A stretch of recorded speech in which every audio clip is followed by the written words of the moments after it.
सवाल होते हैं, इसमें जो है बच्चों को कन्फ्यूज़न होती है, लैंग्वेज की वजह से समझ नहीं पाते हैं कि जो भाषा लिखी होती है, इससे क्वेश्चन समझ नहीं पाते निकालना क्या है। अब जैसे ही जब भी याद रखिए पूरी मैथ और फिजिक्स में हाउ लॉन्ग लिखा हो तो समझिए टाइम की वैल्यू निकालनी है। क्या निकालना है? टाइम। एक बात तो बदल गया, हाउ लॉन्ग जब भी लिखा होगा यानी टाइम की वैल्यू निकालनी, कितने साल में क्या काम हो रहा है या कितने मिनट या कितने सेकंड। तो how long will it take a certain sum of money to triple itself, कितना टाइम लगेगा कि एक मनी को यानी पैसे को, यानी मान लो 100 रुपए है, कि वो 3 गुना हो जाए उसका अपने आप का, ठीक है, यानी 300 हो जाए एट 13.1/3% पर एनम, अगर उसको इतना रेट लगाया जाए। और कह रहे हैं कितना ब्याज मिलेगा तो जब ऐसा होगा, ठीक है। तो जब हाउ लॉन्ग लिखा हो यानी टाइम निकालना है। Sum of money to triple itself, sum of money का मतलब प्रिंसिपल जो है वो 3 गुना हो जाए, यानी कि जब 3 गुना हो जाएगा तो वो तो अमाउंट बन जाएगा, अमाउंट बन के बनेगा।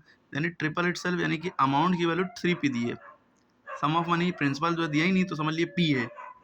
प्रिंसिपल क्या हो गया, उसको p मान लिए। अमाउंट जो हो गया जब मिलेगा जितने रुपए थे उसके 3 गुना होके मिलेंगे, यानी 300 रुपये मान लिए मिले, तो वो 300 रुपये यानी 3p जो है आपका वो क्या हो गया, अमाउंट।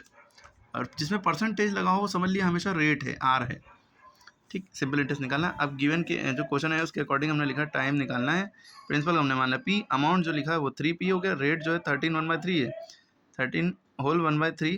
तो इसको कैसे करते हैं, 13 3 39 प्लस 1 40/3, नीचे जो लिखा रहा है परसेंटेज लगा रहा, ऐसा ही निकालना, ठीक। तो इसकी हेल्प से पहले हमने ऐसा amount is equal to principal plus interest formula होता है, अमाउंट की वैल्यू 3p मान ली, प्रिंसिपल p है, आई निकालना है, p इधर से इधर आएगा, प्लस में इधर आएगा, माइनस में हो गया 3p माइनस p, और आई यानी इंटरेस्ट जो आ गया आपका 2p आ गया, कितना आ गया 2p। अब आपको सिंपल इंटरेस्ट निकालना है, तो सिंपल इंटरेस्ट फॉर्मूला होता है PRT/100। इंटरेस्ट की वैल्यू आपने सिंपल इंटरेस्ट की वैल्यू 2p रखी, प्रिंसिपल को p ही रखा, r की वैल्यू 40/3 था तो 40/3 परसेंटेज था, तो नीचे 100 फॉर्मूला लगा होता है, तो इस तरह से इसके बगल ही में आ जाएगा। चाहे आप 100 यहाँ पे लिखिए, इंटू करके लिखिएगा बस, इंटू टी की वैल्यू निकालनी है, ठीक। अब क्या करा, 0 से 0 कट गया, 4 इंटू पी, 4p हो गया, इंटू t/3 10 30, इसको इधर क्रॉस मल्टीप्लाई किया, 2p इंटू 30 करेंगे तो 60p हो जाएगा।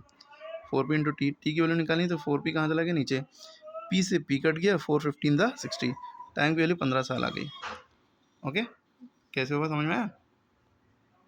अब आप ये वाला 5 वाला करके बताइए। क्वेश्चन हम कहते रहे find the sum of money, sum of money यानी सिंपल इंटरेस्ट दिया है और टाइम दिया है, सॉरी सिंपल इंटरेस्ट एट, ये रेट दिया जिसमें बगल में परसेंटेज लगा समझ लीजिए वो रेट दिया है, ये टाइम दिया है, 2⁴ + 1 5/2 हो जाएगा। इज़ यानी सिंपल इंटरेस्ट की वैल्यू जो है इसके बाद जो लिखी है वो है, ये ब्याज दिया है, is simple interest. Sum of money निकालना, निकालिए।